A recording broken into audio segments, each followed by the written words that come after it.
ನೀವು ನೋಡ್ತಾ ಇದ್ದೀರಾ CBT ಕನ್ನಡ ಟಿವಿ.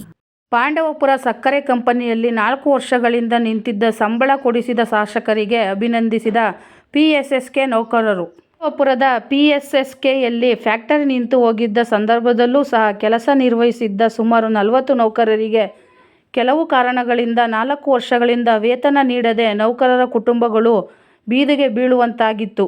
ಈ ಸುದ್ದಿಯನ್ನು ತಿಳಿದ ಮೇಲುಕೋಟೆ ವಿಧಾನಸಭಾ ಕ್ಷೇತ್ರದ ಶಾಸಕ ದರ್ಶನ್ ಪುಟ್ಟಣ್ಣಯ್ಯರವರು ಸತತ ಹೋರಾಟ ನೀಡಿದ್ದ ಹಿನ್ನೆಲೆ ಕಬ್ಬು ಅಭಿವೃದ್ಧಿ ಅಧಿಕಾರಿ ರವಿಕುಮಾರ್ ಅವರ ನೇತೃತ್ವದಲ್ಲಿ ಸರ್ಕಾರದ ವತಿಯಿಂದ ನೌಕರರಿಗೆ ಸಂಬಳ ದೊರಕುವಂತೆ ಮಾಡಿದ್ದು, ಇಂದು ದುದ್ದ ಗ್ರಾಮದಲ್ಲಿ ಶಾಸಕರಿಗೆ ಸನ್ಮಾನಿಸಿ ಕೃತಜ್ಞತೆ ಸಲ್ಲಿಸಲಾಯಿತು. ಈ ಸಂದರ್ಭದಲ್ಲಿ PSSK ನೌಕರರುಗಳಾದ ರಮೇಶ್, ಮಧು, ಪುಟ್ಟಮಾದು, ಆನಂದ್, ಅಂಜನ್, ಅಶ್ವಥ್, ಯೋಗೇಶ್ ಸೇರಿದಂತೆ ಇತರರು ಹಾಜರಿದ್ದರು. ಶಾಸಕರಾದಂತಹ ದರ್ಶನ್ ಪುಟ್ಟಣ್ಣಯ್ಯವರು ಉದ್ಘಾಟನೆ ಮಾಡಿರುವಂತಹ ಸಂದರ್ಭದಲ್ಲಿ ಈ ವೇದಿಕೆಯಲ್ಲಿ ಇವತ್ತು ನಮ್ಮ ಸಕ್ಕರೆ ಕಾರ್ಖಾನೆ ಜನ ಬಂದಿಟ್ಟಿದ್ದಾರೆ. ಬಹುಶಃ ಕಾರಣ ಇಷ್ಟೇ, ಅವರ ಒಂದು ಸಮಯದ ಅಭಾವದ ಹಿನ್ನೆಲೆಯಲ್ಲಿ ನಾವು ಈ ದಿವಸ ಈ ಜಾಗಕ್ಕೆ ಬರಬೇಕಾಗಿದೆ.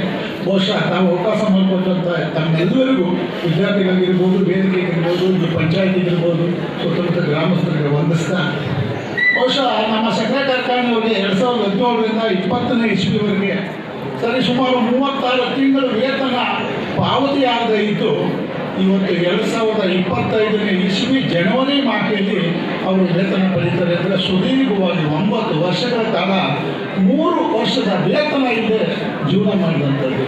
ಬಹುಶಃ ಸಾಕಷ್ಟು ಪ್ರಯತ್ನಗಳು ನಡೆದಿದ್ದು, ಆದರೆ ಯಾವುದೇ ಪ್ರಯತ್ನವೂ ಸಹ ಫಲ ಸಿಕ್ಕಿರಲಿಲ್ಲ.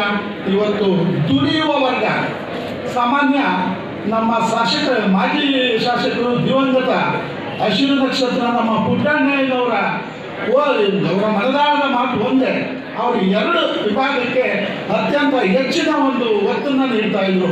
ಒಂದು ರೈತ, ಇನ್ನೊಂದು ದುಡಿಯುವ ವರ್ಗ ಕಾರ್ಮಿಕ.